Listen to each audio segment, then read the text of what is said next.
Үндсэн үйл ажиллагаанууд Оросын холбооны улсын баярын өдөр буюу 6 дугаар сарын 12-нд эхэлнэ.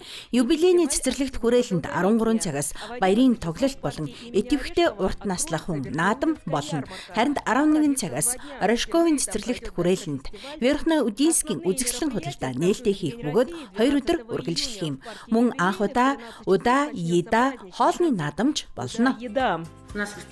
Манай наадамд нийтийн хоолны 22 байгууллага оролцож бүтээгдэхүүнээ танилцуулахаас гадна худалдаална, мэдээж амтлагаач болно. Хотын иргэдэд зориулан том бялуу бэлтгэсэн мөн жижиг буусны хэлбэртэй 360 амттанд тараана. Хоолны наадмын дараа 6 дугаар сарын 13-ны 18 цагт Хятад улсад аялах эрхийн бичгийн суглаа явагдана. 17 цагаас зөвлөлийн талбайд мисс Улаан-Үд гоо сайхан авиасын наадам болно. Энийн дараа урилгаар ирсэн уран бүтээлчид тоглолтоо талилуулах юм. 20 цагаас зөвлөлтийн талбайд ардын хөгжмийн Забава театр болон Альберт Жалиловын шинэ хөгжмийн төслийг танилцуулна. Альберт Жалилов нь Татарстаны бүгд найрамд улсын гавьяд жүжигчин бөгөөд Нукавси Виместе телевизийн төслийн шинжээч юм. Маргааш нь буюу 6 дугаар сарын 13-нд 12 цагаас Руины арт орон зайд түргэн болцоо үйл ажиллагаа болно. 18-аас 55 насны иргэд оролцох боломжтой бөгөөд урьдчилан бүртгүүлэх шаардлагатай. Одоогийн байдлаар бүсгүйчүүдээс 200 хүсэлт ирсэн байгаа. Тиймээс эрэгтэйчүүдийг идэвхтэй оролцож түргэн болцоонд өөрийгөө сорихыг урьж байна. Үүний тулд хотын Төв номын сангийн 2154 12 дугаарлуу залгаж бүртгүүлэх боломжтой. Хотын өдөр Александровын цэцэрлэгт хүрээлэнд 13 цагаас хүүхдүүд төрөл бүрийн мэргэжилтэд танилцах мэргэжил сонголтын талбай ажиллана. Мөн энэ үеэр Орешковын нэрэмжит цэцэрлэгт хүрээлэнд үзэсгэлэн худалдаа болон ардын тоглоомын наадам, залуучуудын уран сайхны театрт лекц, мастер класс, уран бүтээлийн уулзалт болно. Баярын үйл ажиллагаа 16 цагаас зөвлөлийн талбайд үргэлжилж 500 гаруй авьяаслаг хүүхдүүдийн оролцоотой томоохон тоглолт эхэлэх юм. Энэ өдөр хүүхэд бүрт зайрмаг тараана. Аниматорууд ажиллаж хүүхдүүдэд төрөл бүрийн тоглоомд оролцсон эрхийн бичиг, эрхийн тасалбар авч дараа нь зайрамгаа авах боломжтой болно. Нийт 3600 ширхэг зайрмаг тараана.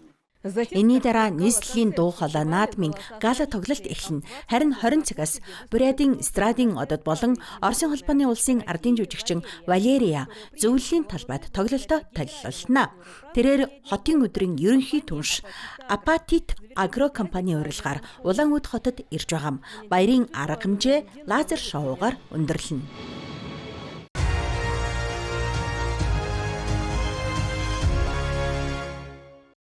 Энэ зун алтарган наадамд хотод төлөөлөн оролцох тамирчдын нэрс тодорхой олжээ.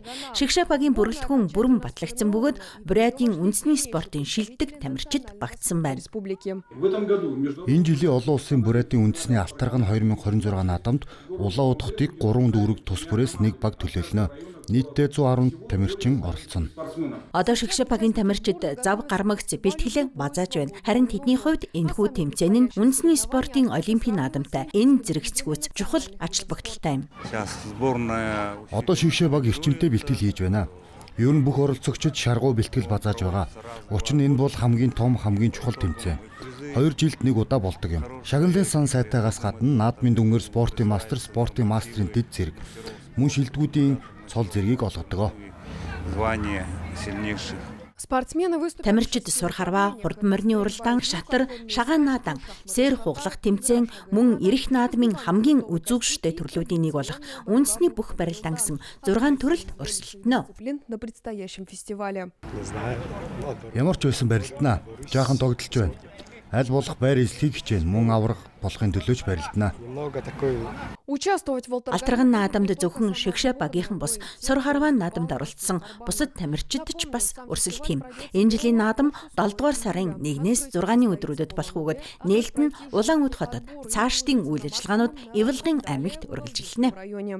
Алена Михалева, Даржи Чидопов, новости дня.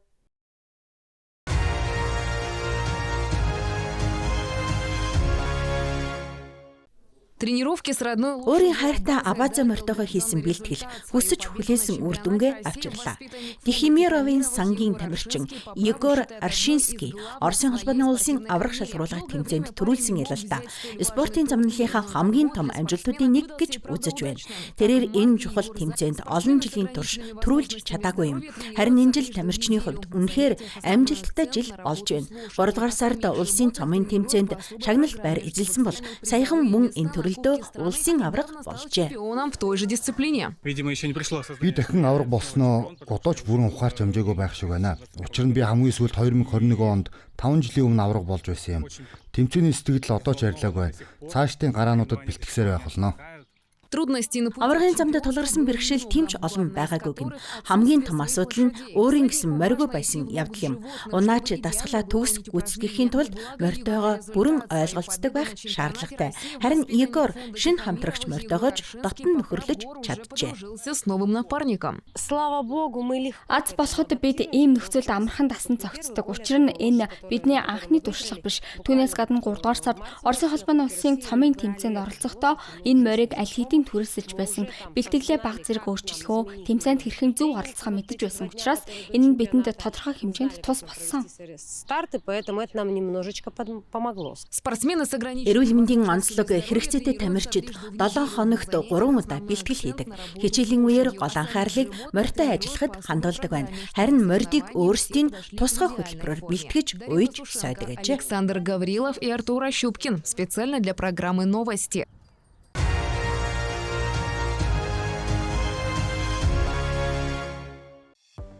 Подготовка начинает. Бэлтгэл хэрэгслээ бэлтгэхээс эхэлнэ.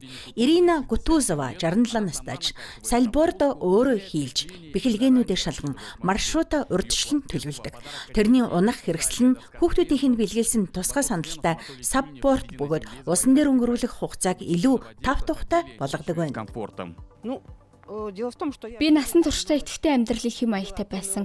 Цан, сагсан, бөмбөг, гар бөмбөгөөр хичээлдэг байлаа. Геолог хагуулын техникумд сурч байхдаа уулан давирдаг байсан. Мэдээж Эверестэд гараагүй л дээ. Таганай, Уралын нуруунд гарч байлаа. Харин 4 жилийн өмнө саббордын тухай санамсаргүй олж мэдээд сонирхож эхэлсэн.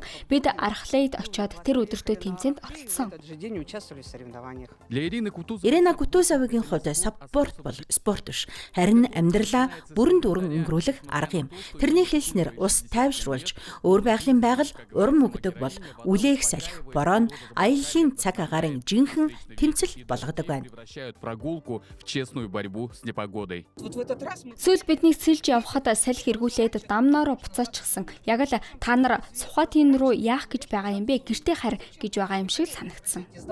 Но домой они не Гэхдээ тэд хараагүй байна. Харин ч майхан барьж, оройн хоолой зооглон, ижил сонирхолтой хүмүүстэйгэн цагийг өнгөрөөдөг. Заримдаа бүр хамтдаа дээрэмчдийн эрдэнэ хүртэл хайрдаг гинэ. совместный поиск пиратских сокровищ. Мы периодически устраиваем Бид үе үе ийм усан аялал үдшилэг зохион байгуулдаг. 6 дугаар сард дээрэмчдийн эрдэнэс хайх өдөр болдог. Өнгөрсөн жил бид эрдэнэс хайсан. Нэг хүн дээрэмчний хувцас өмссөн байсан. Бид ч бас бүгд дээрэмчин эмэгтэйчүүдийн төр хуйлсан. Хувцас өмсөөд эрдэнэсээ олсон. Ханвэ гэвэл Лесной хотхны орчимд юм. Энэ бол манай Домнагийн жижигхэн хамт олон юм. Бас Ряби Новый аялал цэцэгт зориулсан аялал зэрэг олон арга хэмжээ зохион байгуулдаг. сплав, потом сплав, посвященный цветам. Үеийн бүсгүйчүүд нь тэрний ирч хүчийг гайхан шагширч байхад тэтгэврийн насны нэмэгтэй шин зам нээж дээрэмчдийн эрдэнэс олох төлөвлөгөөгөө боловсруулсаар байна. Я хочу обратиться Би хүн бүрд хандаж хэлмээр байна. Саппорт бол маш энгийн зүйл. Шин бүхнээс бүү айгаарай. Манай Сэлүүрт спортын хамт олонд нэгдээрэй. Батут Цыренов, Анатолий Тюльнев, середина земли, Забайкальский край.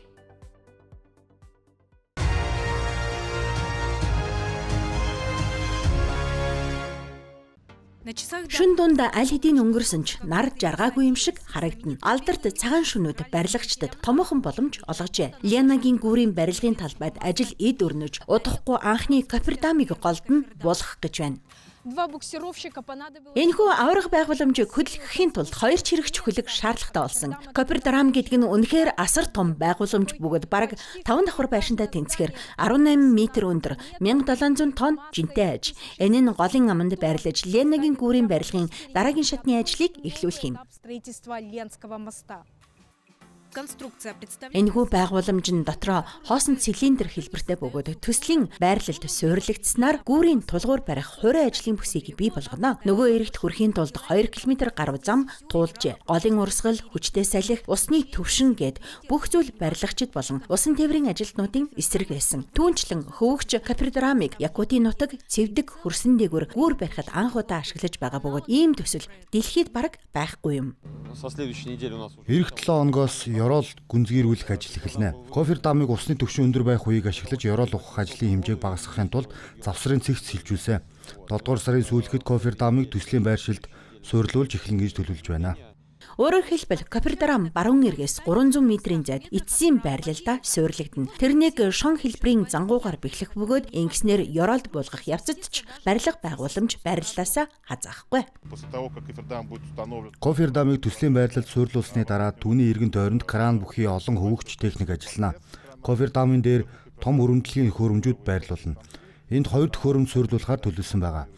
Мөс тогтохоос өмнө олон тооны шон суйрлуулж кофердамыг хөдөлгөөнгүй байлгах шаардлагатай. Мөн эх жилийн мөс хөдлөхөөс өмнө өрөмдөнд цутгамал шон болон төмөр бетон автангийн бүх ажлыг бүрэн дуусгах ёстой. Өөрөөр хэлбэл бүгд нарамдах сайхан улсын оршин суугчдын удаан хүлээсэн зүйл бодит болж байна. Барилгын ажил ийхүү голын усан дээр албан ёсоор эхэлж байгаа юм. Учир нь бараг 2 жилийн турш барилгын ажил эд явагдаж байсан ч Лена мөрөн дээр ямар ч ажил харагдахгүй байсан нь олон хүнийг эргэлзүүлдэг байв. Гэхдээ цаашид хийх ажил их байгаа бөгөөд хамгийн гол зорилт нь богинохон зуны хугацаанд бүхнийг амжуулах явдал гинэ. Саргланы не устроивали сыромятников Якутск.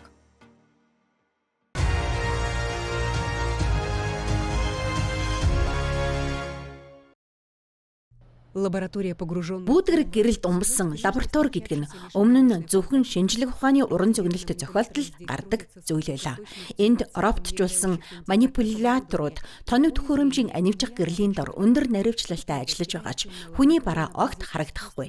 Энэ бол хиймэл оюунд суурилсан хятадын анхны харанхуй лаборатори бөгөөд акрилонитрилийн шинжилгээнд мэргэшсэн бүрэн автоматжуулсан хөнгө үйлдвэрлэлийн цогцлбор юм.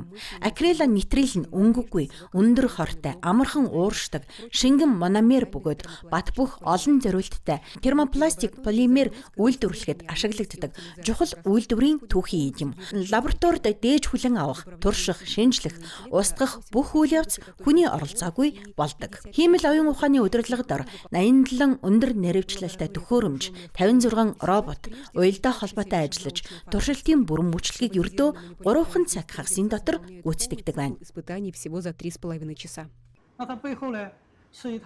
Энэ системийн ард бүх төхөөрөмжийг удирдах хүчирхэг тарих бий. Үүнд бодит цагийн мэдээлэл дамжуулдаг дүрс таних системч багтдаг. Дараа нь диспетчерийн систем ажиллаж, дээж бүхий сав бүрийг ажлын станцуудын хооронд хамгийн хурдан, үр ашигтай замаар шилжүүлэх маршрутыг тодорхойлдог. Хиймэл оюунд суурилсан лаборатори нь шинжилгээний хурдыг нэмэгдүүлэхээс гадна наривчлалыгч мэдэгдэхүйц сайжруулдаг. Энийн зэрэгцээ асар их хэмжээний мэдээлэл автоматар архивлагдаж, бүрэн мөрдөн шалгах боломжтой байдлаар хадгалагддаг. Ян Юнган дах Шинхон Петрохимикал компани жилбэр 1 сая гаруй тонн акрилонитрил үйлдвэрлэдэг тул ийм лаборатори нэвтрүүлсний үр ашиг маш өндөр байна. Бидний тооцоогоор энэхүү лаборатори жил бүр ажилтнуудын хөдөлмөрийн зардлыг дор хаяж 50%-аар бууруулдаг. Ингэснээр шууд зардлаас ойролцоогоор 6 сая юань буюу 890 мянган Америк долларыг хэмнэх боломжтой. Харин мэдээлэл боловсруулах үн цэнийг мөнгөөр хэмжих боломжгүй. Хиймэл оюун ухааныг лабораторийн үйл ажиллагаанд нэвтрүүлэхээс өмнө ажилтнууд хамгаалалтын шил, хийм баг, тусгай хувцас, бэлгийн өмсөж ажилдаг байсан ч аюултай бодистой харьцах эрсдлийг бүрэн арилгаж чаддгүй байжээ. Өдөр бүр олон мянган дээж боловсруулах нь өндөр эрсдэлтэй бөгөөд асар их анхаарал, хүч хөдөлмөр шаарддаг байж. Харин ухаалаг лаборатори ашиглалтад орсноор энэ бүхэн өөрчлөгдөжээ. Шинхон Петрохимикал компани олон арван ажилтан тэрний дотор Сюэ Фэн зэрэг хүмүүс энгийн лаборантын ажлаас тоног төхөөрөмжийн үйлчлэгээ зэрэг техникийн албан тушаалд шилжсэн байна. Харанхуй лабораторийг байгуулах гол зорилго нь ажилтнуудыг аюултай дээжээс бүрэн тусгаарлаж, шууд харьцах эрсдлийг арилгах явдал байсан. Автомат туршилтын нөхцөлд Зөвхөн системийн ажиллагааг хянахад хангалттай юм. Систем хэвэн ажиллаж байвал хүний оролцоо шаардлагагүй. Энэ нь ажилтнуудад шинэ ур чадвар эзэмших боломж олгож, мэргэжлийн үн цэнийг нь нэмэгдүүлдэг. Бидний зорж байсан үр дүнч энэ юм а. Өчигдөрхөн уран зөгнөл мэт санагдаж байсан технологи өнөөдөр бодит хэмнэлд авчирч хүмүүсийг аюултай орчноос гаргаж байна. Ухаалаг үйлдвэрлэл бодит байдал дээр ийм дүр төрхтэй байдаг. Ян Юнган дахь харанхуй лаборатори бол туршилт биш, харин ирээдүйн аль хэдийн ажиллаж байгаа загвар юм а.